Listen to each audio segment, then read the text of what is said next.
Hello, everybody out there in YouTube land. This is my good friend Ken, the jazz vinyl lover McAuliffe, the Maltese Falcon, if you will. Hi, Dan. Doing good. Thank you. And my name is Dan, the Jazz Shepherd. And welcome to both of our channels. Hope you enjoy the dialogue that's to come here. Excellent. Yes. And Dan, once again, has come up with his excellent questions, and we'll tag team back and forth on them. Dan and I don't agree on everything. We have different angles into and out of jazz, but we have great respect for each other. And I was thinking today, and you said it before, we are really the lone voices in the wilderness for jazz here on YouTube. It certainly seems that way. And I get that more from our viewers who comment as such.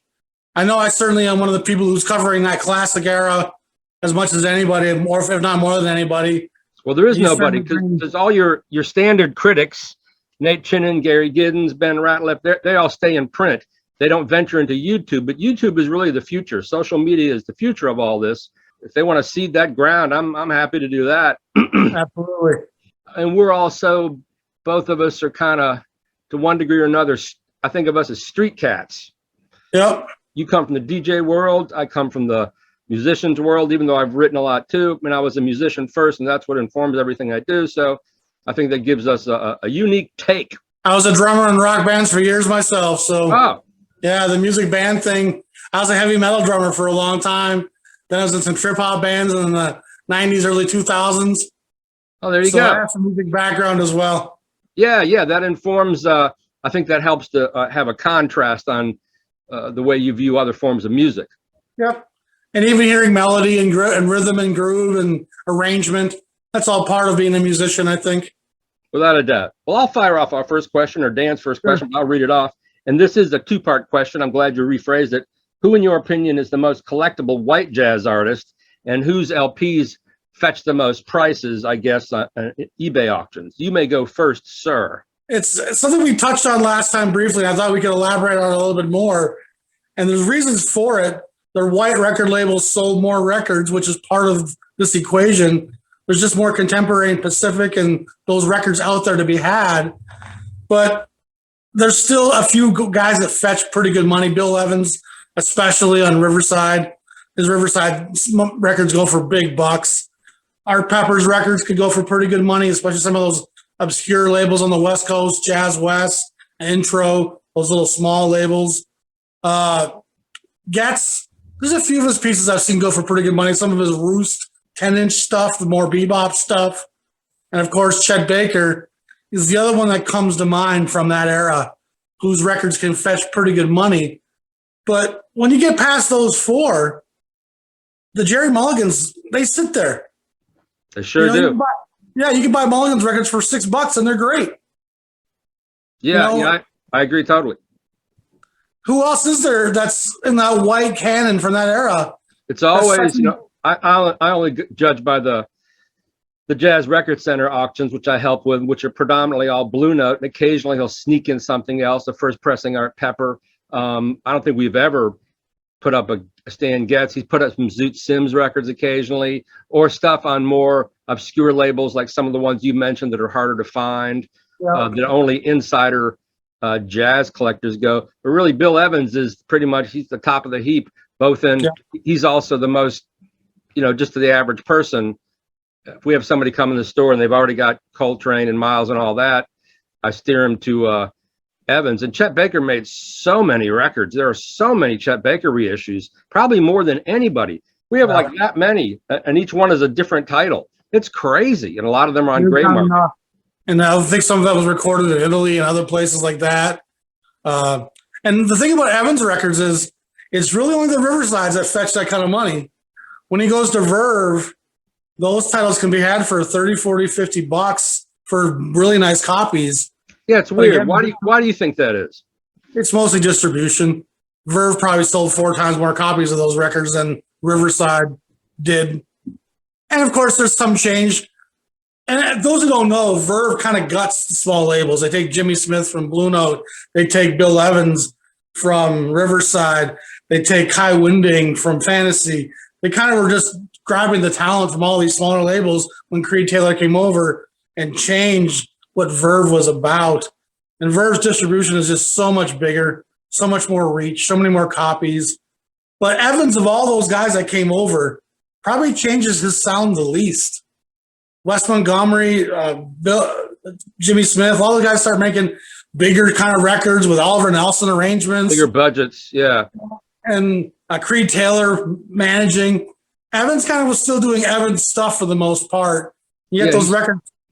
Yeah, he stuck to the trio. And Evans did stay to that trio and that kind of minimal sound, even though there's a few records he does that Alone With Myself, it's overdubbed himself. He's playing with himself on that one. I love that record. Yeah. But again, those records, rarely do you see them go for more than $50-$60. I know occasionally Fred will put a Verve on auction. It'll always sell, but it won't go for much. But all that stuff when it comes in the store just flies out. Bill Evans records they're not always well played, but those are, beloved records. And if anything, he is still the most, influential of all the pianists. He still sounds totally contemporary. You talk about Keith Jarrett later. Keith Jarrett's just Paul Bley and Bill Evans, really, with some more speed. He's still so contemporary. How much of Evans' legacy is directly linked to Kinda Blue and being in Miles' group for that brief moment? I don't think it is. I think he looms so large on his own. I don't think so. I came to Evans through Miles, and Bill Evans' first record on Riverside reportedly sold like 200 copies in its first year. But when it came out, but long term, 58, right before. Right. Kinda Blue. Kinda Blue puts him on the map. Puts him on the map, but I think long term, I don't think he needs Kinda Blue to be Bill Evans. He made so many great records, and they're so pop. I mean, look at Record Store Day. They keep reissuing those titles. That Some Other Time is a huge title.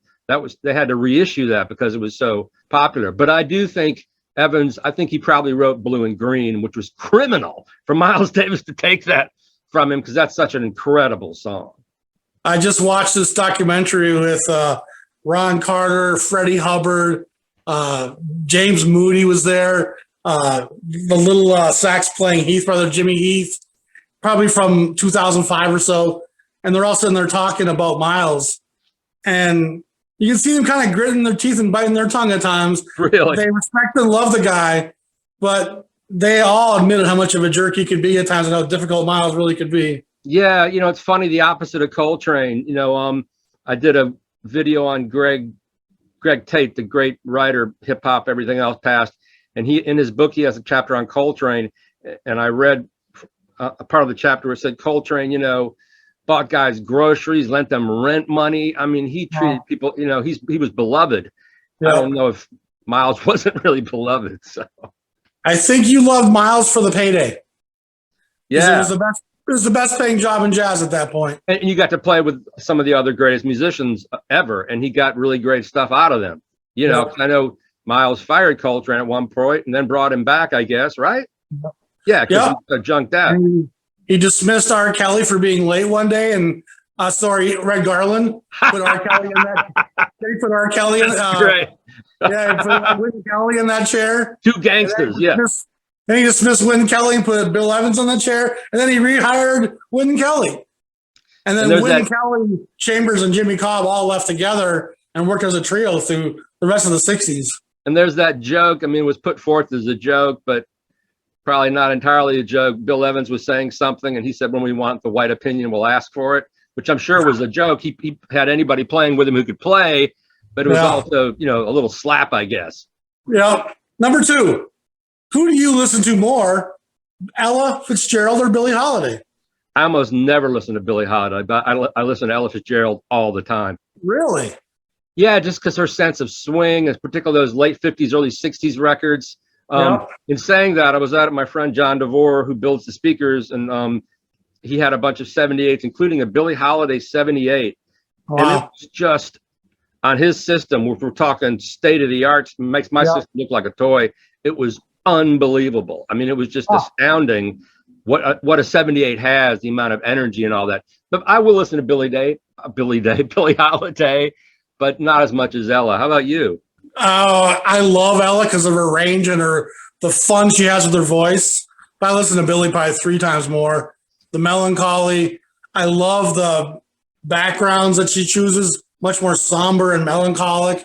Ella's stuff is bright and swinging. Spring Day, and Billie Holiday stuff tends to be kind of a cold winter afternoon. What's your favorite era of Billie Holiday to listen to? They were both Norman Grand's pet projects, and Norman Grand started Verve to work with Ella, and so her Verve period is obviously her classic, beautiful stuff. All the songbooks that she did, and with Billie, it's really those records with Ben Webster and Sweets Edison and those small groups that she was doing for Clef and Norgran under Norman Grand's 52, 53, 54 as her health was declining. But the Columbia comes before those labels. Yeah. That's when she's young. That's what I love. And I realized and a lot of her stuff was on 78, and listening to John's 78s, played with a state-of-the-art EMT preamp where he can dial in the correct EQ curves. You realize that a lot of the 78 transfers are just junk. Even with the Billie Holiday box set I have from the 90s, when they had that thing they called Cedar to reprocess it, I mean, it just doesn't translate in a way. And that's some of her. I mean, if I listen to Billie, it'll be that stuff, because the older stuff, she sounds a lot more tragic, not too happy. Yeah, tragic and trashed. Yeah, tragic and trashed. But be interesting. What if we could have them at the same age, recording at their peaks in the late 50s? What would that have been like? It's funny how iconic both of them are, yet how polar opposite they both are. Yeah, I mean, they both had sad lives. Ella was nothing like Billie Holiday's, obviously, but Ella has that forever girlishness. I know Ella, there's a decent documentary of her on Netflix, or maybe it's on Prime, and she was briefly a pimp or a madam, very briefly, but I don't think Billie was ever a madam, was she? I know she worked in brothels as a young girl, right, entertaining and singing along with the piano players.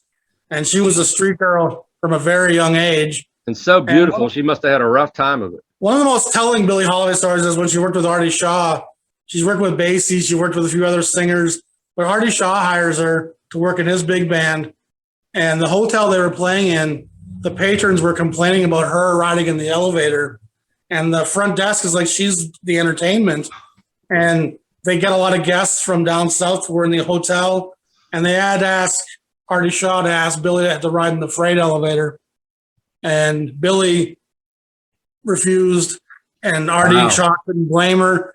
And she never really toured again after that. She pretty much stayed in New York. What year was that? I'm going to guess early 40s, maybe late 30s.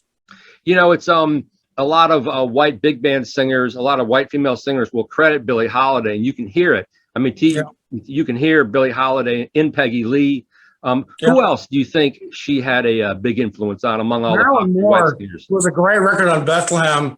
Channels Billie Holiday as good as anybody in the business. That record's fantastic. If you ever have a chance to find it, Marilyn Moore, Groovin', maybe it's called. It's such a good record on Bethlehem. She actually was friends with Billie, and Billie kind of babysat her kids at times. Because Marilyn Moore was married to Al Cohn.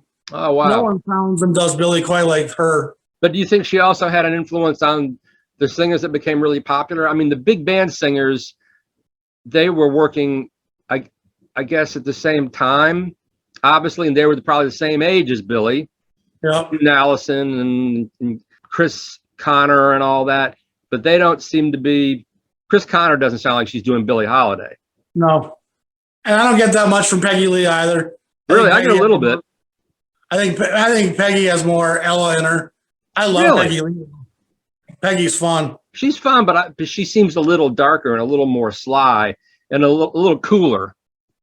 Peggy Lee's life story is a very convoluted tale of divorce and lying and misrepresenting the truth. And she's quite the character, her life story. She's from North Dakota, believe it or not. And this is an interesting question. I'll let you go first. Aside from the singers, who are your favorite women in jazz? I'm just going to read off this list of names. People are going to know some of them, maybe not all of them. Shirley Scott, the great organ player, is probably my favorite. I'm a big fan of her. Mary Lou Williams, another fantastic pianist. Corky Hale, who actually played the harp, worked with Sinatra, was also a pianist and a singer. She's fantastic. Melba Liston was one of the great trombone players who worked with everybody, but didn't get a lot of recording as a leader, which a lot of these girls didn't. Her one record on Hi-Fi Jazz is fantastic. No, sorry. It's not Hi-Fi Jazz. It's I have that. I don't know the label. Metro Jazz with like 5 other trombone players. But that's a killer record, and it goes for hundreds or $200 if you can find it. Terry Pollard was a great vibraphone pianist player who was very forgotten. From the UK, there's Marion McPartland, who was fantastic. Another little piano player named Pat Moran. Vi Red was a little alto sax player who was fiery. Dorothy Ashby, the great harp player. Clora Bryant was another Texas. I don't know her at all. She has a record on Mode Records. And her history, I was just reading about recently. She's quite the gal as well. And to be a woman in jazz was a difficult thing because you had to have all the ability. Yeah, you had to have all the ability the men did, plus the personality to withstand living in that male-dominated universe. It takes a tough girl.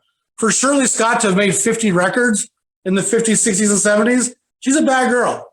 Yeah, well, I think she was, well hooked up with Eddie Lockjaw Davis and Shirley Stanley Turrentine. And this is a good time because, you're much more better versed in that than I am. But there are so many great female musicians now that are truly excellent. The number one being Maria Schneider, who leads big bands that are easily as great as any big band of the past. And her big bands have been together, the big band, for so long, they really play as one organism. The problem with her is all her records are on Artist House, and you have to subscribe to get the record. Wow. It's kind of ridiculous because like at the store, Fred collects them. You can't just walk in the store and buy her records. Plus, she's campaigned or spoken in Congress about data managing and data farming that all the giant companies do, and not only how it robs musicians, but how it's dangerous to human beings' quality of life.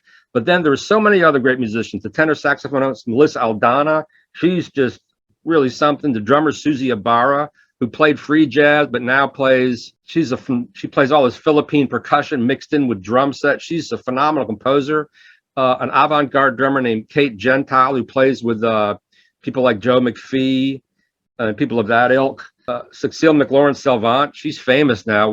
She's sort of an extension of Ella. She swings, has a beautiful tone. Thana Alexa, a rising Grammy-nominated vocalist who sort of comes out of Flora Purim. Stacey. Do you listen to a lot of these people? Pardon? You listen to a lot of these girls? I've listened to all of them. Yeah, I've written about. I did the first Cecile McLaurin-Salvant interviews in Downbeat. I wrote Thana Alexa's last bio. They're great. Stacey Kent is like really old school. She's fantastic. Susie Ibarra is sort of a friend of mine. She's just gifted the way she can. Wow. She has a drum set, but she'll have these Kulintang bells and gongs, and it's a real sound world. So, but I think it's still hard. I went to a club to hear Melissa Aldana, and then I hear, I know some musicians, they'll kind of trash her behind her back. She's fucking amazing. She's great. Her band is off the charts. There's a lot of great female players. If other musicians are talking about you, usually you're doing something.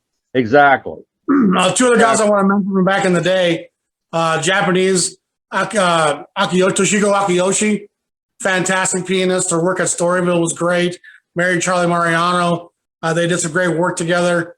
And I also want to mention Hazel Scott, who was Trinidadian born, moved to America, and became the first Black woman to host a television show. Oh, really? Was a fabulous singer, fabulous pianist. Was she really a jazz pianist? Was she really a jazz pianist? Oh, check out her record on Debut. It's fantastic. Fantastic stuff. Yeah, the woman had it tough, man. Yeah, not to mention all getting hit on by the guys in the band. Yeah, you had to put up with a lot to stick it out in that business. Yoko Ono versus Alice Coltrane. Both husbands were spiritual, intellectual giants of our time. Both gals were art majors. That's interesting. Whose men loved them deeply. They both kind of bootstrapped themselves onto their husbands' careers. I take issue with that. Which woman made a bigger impact, and which do you prefer? Yoko and Alice are both guilty to me of the same thing, kind of bootstrapping themselves onto their men's careers. Yoko is a tough pill to swallow. For you? Just her voice. It's fingers on a chalkboard. And for me, that live piece in Toronto, which we talked about the other day, all aside too, you can get through it one time and you're never going to listen to it again. Like, it's not a regular everyday listen. Then with Alice Coltrane, I remember a lot of people when she first started working in Coltrane's group, a lot of people questioned her ability as a pianist, whether she should really even be in that chair. And I think even some of Coltrane's band members were casting a suspicious eye. But it's interesting how both Lennon and Coltrane seem to love these women so deeply for their artism, for their artsiness and their spiritual leanings, that they overlooked any shortcomings they had and just embraced them so strongly. And they both obviously worked their way into their men's bands, and both created a lifetime of careers post their men passing. I don't think of Yoko as a voice; it's more of a sound effect. It's Sure. it's not a voice per se, but she had a well-established clear career before she got with Lennon. She was part of the New York scene with John Cage and Lamont Young and all that crazy stuff. And she was already doing gallery shows on her own. I think he needed her more than the other way around. And I have seen video of Alice Coltrane playing, and she has that very unusual thing, but she could definitely play. I mean, she was a player. But I think both of them are what those guys needed to go the next step they wanted to go. I mean, just recently, like in the last couple of months, they gave Yoko authorship of Imagine, because apparently Lennon wasn't brave enough to cite her for all the lyrics that are hers. And if anything, Imagine, whether you like it or not, it's a big pillar of like this whole different way of thinking. It's almost a new age thing. The Beatles were so important beyond music. They brought in mysticism, and Lennon was such an abstract thinker. And if you see this 6-hour Get Back, which I've watched twice because I'm a huge Beatle fan, Yoko says nothing. She doesn't say 5 words in the whole thing. And Linda Eastman is there too, and she's hanging out. She says more. And there are conversation between Linda and Yoko, and you really see there are people all over the place. And Paul even says in one part, it's going to be hilarious, people think in 50 years that she broke up the band. To me, that was just male bashing to say she broke up the band. She's like a little fly. And if anything, you listen to Lennon a lot in different places, he takes the piss out of her all the time. But I think both of those women enabled those guys to go forward. And her records, Alice Coltrane's records, are incredibly collectible, especially that one, Patuta Al Daoud. I can't, you know what I'm talking about? It's got not been reissued. Those records are very hard to find. And I love those records. That's really the beginning of spiritual jazz. I actually think Yoko and Alice Coltrane were ahead of their time, just in the same way that, this is my opinion, all the stuff like Miles' Live Evil and Live the Fillmore West, it's almost like, being sandblasted. I think some of that makes sense more with modern electronica, and Yoko makes more sense with all that. Between Alice and Yoko, who would have had more of a career without their men helping establish them? Popular career? What do you think? I think Alice would have had a career of some sort, even if she didn't get entree to those same musicians. Yoko wasn't a musician. She would have been just another freak in the art world. I mean, John Cage, who can listen to that stuff? I can't listen to that. Porter dropping down a garbage chute. I mean, what? But Alice was already a force, and do you like those records? They swing. Ben Rowley plays drums on a lot of those records of hers. Excuse me. I have some Journey and Satchidananda. I like that one quite a bit. Oh, cool. Yeah. Some of the later ones get a little bit too mystical for me. They feel a little pretentious at times. That's just my take. I know the ones they've reissued recently are just, if you're a Buddhist, buy those records. If you're a jazz fan, don't. I mean, I don't want to hear, I got nothing against chanting, but I don't want to hear a record of chanting. It's got nothing to do with jazz. But I think Alice would have had she would have been some sort of figure. Maybe she would have been a figure anyway, because she was already out and playing in New York. I've seen those videos of her. The interesting thing about Coltrane and Lennon is the parallels between these two guys. They're both these kind of giants of the 20th century, as important to their respective genres as anybody in those genres. Both were very highly intellectual. Both were very highly spiritual. And they both were searching through the world's religions, looking for truth and trying to find a path. And in some ways, their path ended up being the women they selected in some ways. So there's a lot of parallels between the two, which I think makes for an interesting comparison. I thought about that as well, and I have not seen an article like in the New York Times or anywhere that addresses that. And I thought about it as well. It seems kind of obvious, right? These two giants, and they both needed those women. I mean, we know more about John and Yoko because they were such pop figures. We don't know about the relationship about John and Alice. Yeah, because they wasn't all over the freaking magazines and all that crap. Right. Very much true. And it's interesting also to look at they both birthed musicians. Robbie Coltrane is fantastic. Sean Lennon's okay. But Robbie Coltrane, man, he's a force. He's really something. I heard a little bit. Man, I saw him live at a Winter Jazz Fest playing a duo with David Varelli's a piano player. It was something else. I mean, that cat can really, really play. I mean, I think he's out from under his father's shadow. Who in your mind is more important to jazz, Matheny or Jarrett? I'm going to go Jarrett. His work, obviously, with Charles Lloyd and that group and the quartet in the late 60s leads into his work in the 70s. And I have that 3-record box set. Fantastic, delicate player, but I'm by no means an expert on either of them. Matheny, I've never been too into. I find his music always kind of ethereal. And I hate to say soulless, but just very relying on his virtuosity. Yeah, I mean, I've seen Jarrett play his solo concerts, and they're unbelievable. I mean, they're awesome. You'll be awestruck because he creates entire beyond songs. These compositions were just sort of almost like watching Paul McCartney write Get Back. There's a part in the video where he's just riffing on his bass, and you see him in his mind writing Get Back. It just all comes together. It's kind of shocking. But right. Keith Jarrett will do that same thing amidst all these incredible improvisations. But in saying that, you know, Matheny is a guitarist, a composer, an arranger, a band leader. He often talks about the fact that one of his biggest jobs is being a band leader. He's brought a lot of great musicians, including Antonio Sanchez, who's a great drummer. I don't really think he's a jazz drummer. And I you know, we talked about it before. You know, I can't win you over to the Matheny camp, but and also I mean, Jarrett's great. I love the Still Life Talking album, or Still Live rather. Still Life Talking is Pat. That was sort of one of the things I really studied Jack DeJohnette, and what a beautiful player. And I also like his, you know, when you go to one of his concerts, people, you know, that's another guy I like to bash him. Oh, he's such a pain in the ass. When you go to one of his concerts, I've only been to one. He wants everybody to shut up so everybody's on the same wavelength. Because once you're he wants you to be as into it as he is. Because Jarrett. Jarrett, okay. Because you know, he's famous for. I mean, I've been there at live concerts. Well, one where he stops playing until the guy in the 80th row stops coughing. But when everybody is like quiet and focused, then his game just takes off. Matheny's more of a machine, and Matheny can turn it on. And I think Matheny's a workaholic, and he's at the point now where, you know, he's basically just repeating himself. That's why he keeps working harder to embrace younger musicians. Yeah. But I'd be curious to know what other people think besides us two curmudgeons. So if you had to give a nod to one of them, who would it be?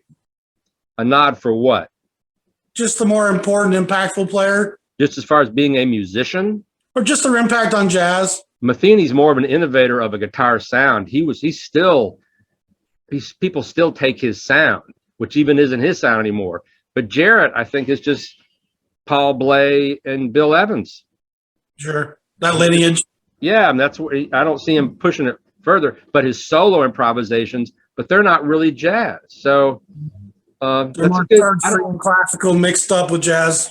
Yeah, and just that incredible talk about I mean, I wouldn't go see a Pat Metheny solo guitar concert. Right. Right. Jarrett is just, you know, he's just otherworldly. So I don't know. I'll be curious to see what people think.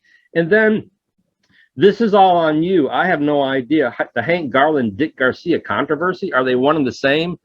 What? I don't know anything about this. The great country guitar player, Hank Garland, who got into a car accident and his career was cut very short.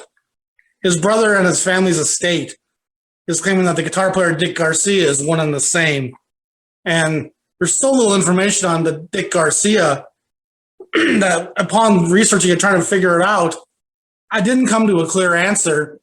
I've discussed it with other people in the jazz world through my channel and the Facebook groups, and there doesn't seem to be any consensus. The brothers' claim may have some validity to it. Garcia's career certainly seems to drop off the same time as Garland's does. But Wikipedia has Dick Garcia still being alive, so I'm guessing it's not true. But if anybody out there knows anything about that, I'd be curious to hear what people think. So are you saying that it's like a conspiracy theory that they're the same person? His brother claims that his contract, Hank Garland's contract in Nashville, prohibited him from recording jazz. So he created this nom de plume, this fake name, so he could record some stuff in New York because they wanted him to record this stuff so badly and they were offering him good money. So he created an alias to do it. That's what his brother's claiming. Well, do they look alike? I mean, find 4 pictures of both of them. You can find some pictures of Hank. Right. There's pictures of Dick Garcia out there. Oh, I've never even heard of Dick Garcia. He played guitar? Yeah, his record on Dawn, the Dawn label, A Message from Garcia, is fantastic. There's another record on ABC with Jimmy Rainey and a few other guitar players. It's called The Foremost Guitars. Dick Garcia's right. I have that. Huh. Flames on the Beach. And again, there's his brother saying that that's Hank Garland. I've asked a few guitar player friends of mine about the phrasing and the playing styles, and they were both unwilling to commit either way. They could be him. They don't think it is, but they're not sure. Wow. So it's just a bit of an interesting tidbit. Wow, I love that. Yeah. The conspiracy rabbit hole in jazz. It's a weird one.